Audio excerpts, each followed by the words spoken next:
KPBS On Demand is supported by Paint Care, offering households and businesses in California more than 800 leftover paint drop-off sites for recycling. Quantities of 100-plus gallons of paint may qualify for a large volume pickup. Learn more at paintcare.org. Good morning. I'm Debbie Cruz. It's Monday, January 30th. We have an update on the rollout of Transitional Kindergarten in San Diego. More on that next. But first, let's do the headlines. Congress approved 2 changes recently that'll help reduce cross-border sewage flows in the San Diego region.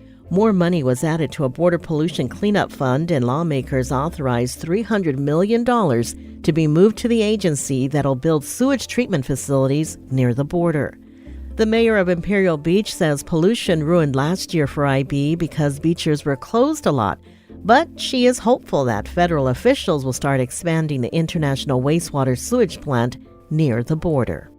A new study by the CDC reports that the new bivalent COVID-19 boosters add protection against the new variants of the virus. And another study showed that the bivalent vaccine also protects against severe disease. Health officials recommend a bivalent booster for everyone 6 months and older. California voters will weigh in next year on a law aimed at improving working conditions for fast food employees. The measure passed the legislature, but opponents launched a referendum. Corporate giants Chipotle, Starbucks, and In-N-Out Burger each donated $2 million to stop the law from taking effect and let voters decide. The Secretary of State certified that the referendum had enough valid signatures to go before voters next year. The law will be postponed until then. Labor groups say the law would ensure food workers are protected from exploitation. Businesses say it would raise their costs and their prices. From KPBS, you're listening to San Diego News Now. Stay with me for more of the local news you need. KPBS On Demand is supported by Marrocale Design and Remodeling, helping homeowners with their home remodeling needs. From ADUs to kitchen remodels, room additions, and custom homes, Marrocale Design and Remodeling can help homeowners design and build their dream homes. More at trustyourhometous.com.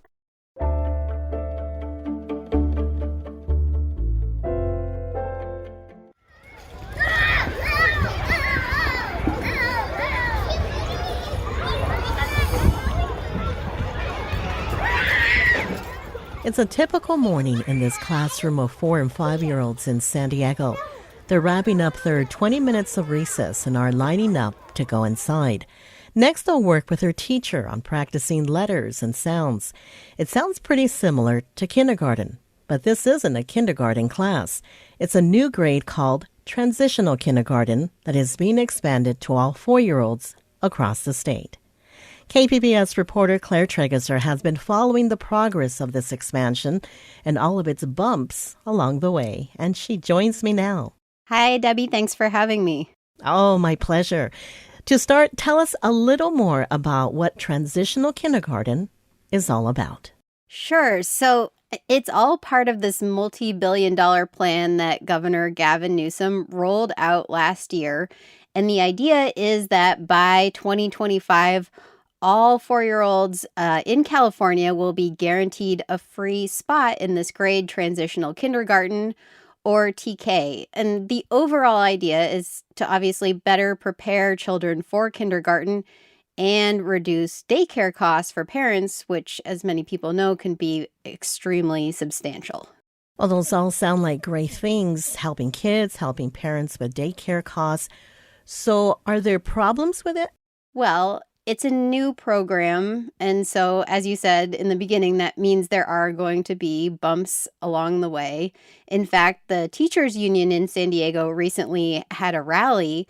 It was kind of a listening session with Superintendent Dr. Lamont Jackson, and there they said that they really need more training, more resources, and the schools actually need to set a curriculum for transitional kindergarten that is different from kindergarten. And I recently sat down with Shayna Hazen, who is one of the new members of the San Diego Unified School Board. And she has a background in early childhood education. So I was really eager to hear what she thought about how the transitional kindergarten rollout is going. And one thing that she said repeatedly is like we were saying, there isn't a roadmap, meaning there has been no guidance from the state on what the curriculum should be for TK. So San Diego is working on its own, but they're not done yet. So you're saying they're still working on a curriculum for this grade, but we have hundreds of kids in TK right now, right? Exactly, right. All of this is being worked out as kids are going through the grade, and this is their one shot at it. It's not like they'll do TK again next year when things are better sorted out. And Shayna Hazen acknowledges that. So I'm a mom, and I know it's like everything we wanted yesterday, because time is of the essence when we're talking about our children and we're talking about students, right? Every day matters, every week matters, and saying, oh, well, next year, right? Well, next year isn't good enough for kids who are in that grade and in that class this year. And so I know that we are all going as fast as we can. And one other thing that's important to note, Hazen actually has a 4-year-old daughter who is eligible for TK this year, but she didn't send her to a TK program at her public school. She kept her in her current preschool. Oh, wow. That's sort of telling. Did you ask her why? Yes, I did. And she said, first of all, that she and her daughter just love that preschool. And she said, so if it's not broke, don't fix it, right? But then she also said this. I did not know with confidence that putting her into a TK classroom in the district would provide that same environment and experience. And I think some of my concerns were, are we ready? Do we have the facilities? Do we have staff who are equipped, right? A lot of the things that we've already talked to, I didn't have confidence in that as a parent, and I didn't want my child to be a guinea pig. And that's why I'm really committed to making sure that every single child has a good experience. And what I've heard from families is it was a little bumpy, but everybody, all the feedback I have received is that kids are doing well, that things are falling into place. It shouldn't have to be bumpy. So, first of all, it was striking to me that she said she didn't want her daughter to be a guinea pig. But then she said, which is what I've heard from parents as well, is that in the end, the TK teachers are working really hard, and the overall experience has been positive despite all of these kind of bumps. And in the end, I asked Shayna Hazen, if your daughter did go to TK this year, how do you think it would have gone? And she said she thought it actually would have been fine. There are great things happening in our TK classrooms. We have wonderful educators who care deeply about our kids. We have not just one, but 2 wonderful educators in these classrooms. And we have a whole system that is committed to supporting the needs of these kids and getting it right. So I think my child would have been fine, but I'm cautious. Claire Trageser, thank you so much for joining us and for following this issue. Yeah, thank you.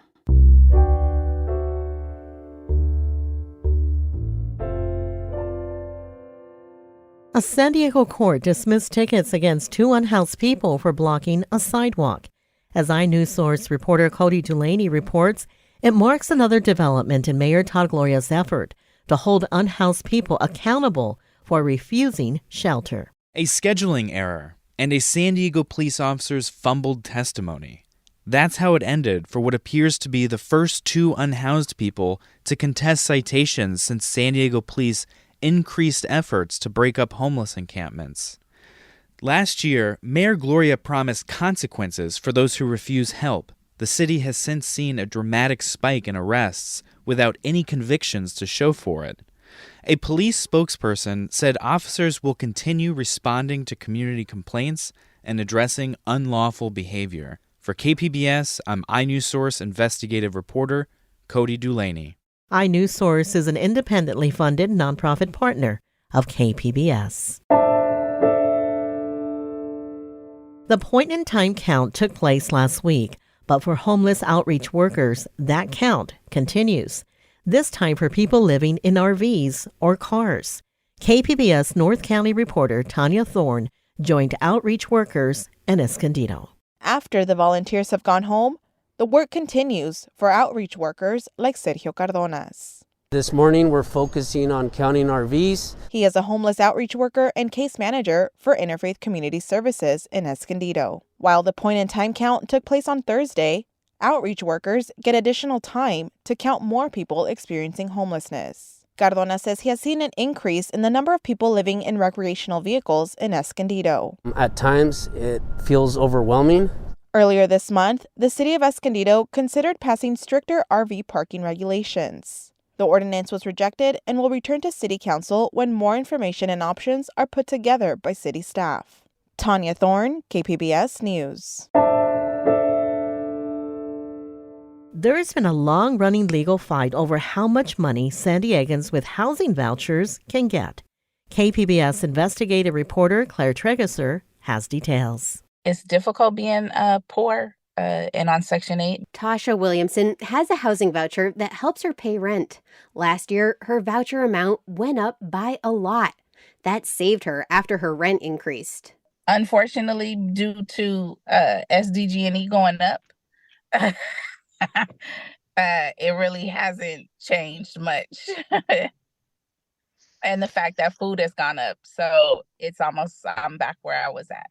Last year, in the midst of a long-running lawsuit, the city's Housing Commission raised its voucher amounts significantly. They went up by 37% for the most expensive neighborhoods. Now, there's a $1 million legal fight over who gets credit for the higher amounts. The fight started back in 2019. The San Diego NAACP and San Diego Tenants Union sued the Housing Commission. They claimed the commission didn't give people enough money to live in neighborhoods with better amenities and better schools. The suit argues that this causes racial segregation. Then in 2022, the Housing Commission raised its voucher amounts significantly. So the plaintiffs declared victory and asked that their lawsuit be dismissed. Their attorney, Parisa Ajadi Matsudi, says the increases were a direct result of their lawsuit. Here, the substantial change the Housing Commission made constituted nothing short of a leapfrogging over years of woefully inadequate payment standards. In fact, for high opportunity neighborhoods, it was a larger increase percentage-wise than for all 4 of the previous years combined. The court found the Housing Commission made the change because of the lawsuit. But the Housing Commission objects to that idea. Interim CEO Jeff Davis says the agency raised the voucher amounts because it succeeded in getting more money from the federal government. And that success allowed us to substantially raise our payment standards that year. Our methodology for determining payment standards each year has not changed, despite what some have implied. No litigation had any effect on these changes whatsoever. The issue isn't just about who gets credit for the bigger vouchers. It's about money for lawyers. A recent court ruling says if plaintiffs succeed in bringing about change, they can collect attorney's fees from the other side. That's what happened in this case. A judge says the San Diego Housing Commission has to repay the attorney's fees for the plaintiffs, more than $1 million. But the legal battle may continue. The Housing Commission Board of Directors recently voted to instruct their attorneys to explore further action. Claire Tregesser, KPBS News.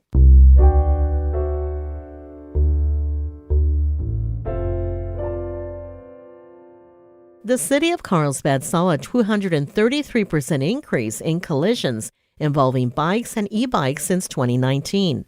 So officials declared a local emergency and increased enforcement on the roads.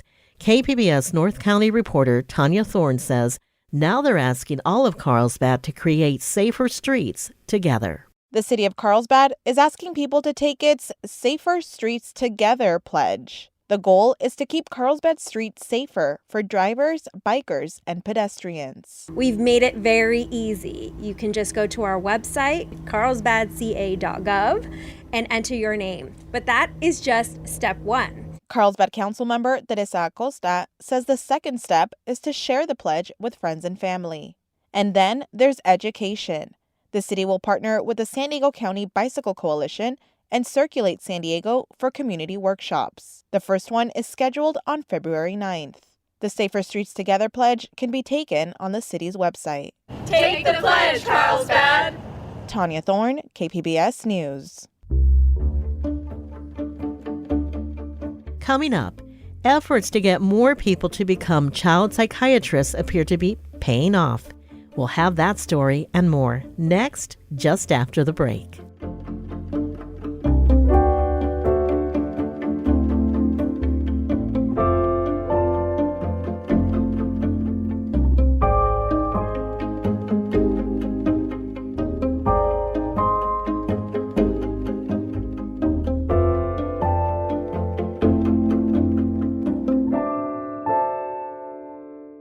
KPBS On Demand is supported by Fleet Science Center's newest exhibit, Survival of the Slowest. See firsthand how nature's smallest, slowest, and weakest creatures can not only survive, but thrive in the wild. Open May 24th through September 1st. Learn more at fleetscience.org.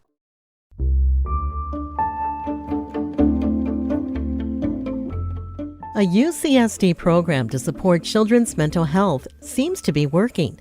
KPBS education reporter MG Perez has more on the grant that's funding it. In 2020, the UCSD Medical School received a $4 million grant from United Health Group to attract more students to jobs in child and adolescent psychiatry.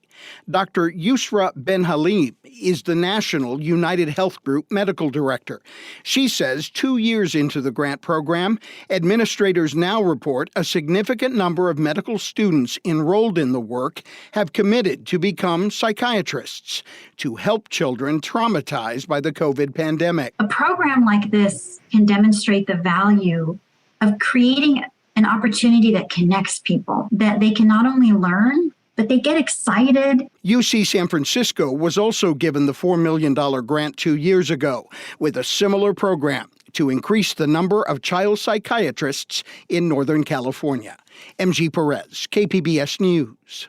In other mental health-related news, veterans in immediate suicidal crisis can now receive free emergency care wherever they are. KPBS health reporter Matt Hoffman has more. We want to provide care to any veteran who's in need. Nilufar Afari is Associate Chief of Staff for Mental Health at VA San Diego.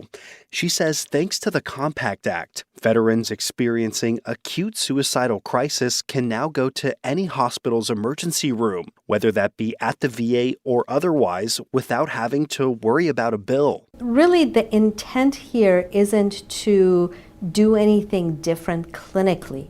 The intent is to be able to provide the clinical services for suicidal care without a cost to the veteran. Under the new policy, veterans don't have to be enrolled in the VA system to be covered. Anyone experiencing thoughts of suicide can dial 988 to access the Suicide and Crisis Lifeline. It's available 24 hours a day. Matt Hoffman, KPBS News. That's it for the podcast today.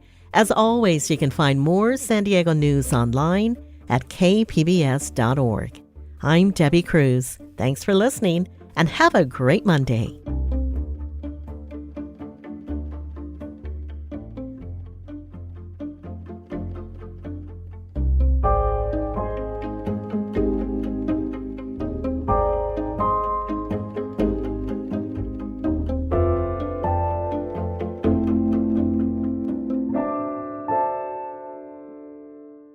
KPBS On Demand is supported by the National Conflict Resolution Center. Geopolitics, a divisive election year, and strained budgets are all topics that can create tension in the workplace. NCRC can help workplace leaders navigate polarizing issues with the Culture, Communication, and Conflict Certificate. More at ncrconline.com.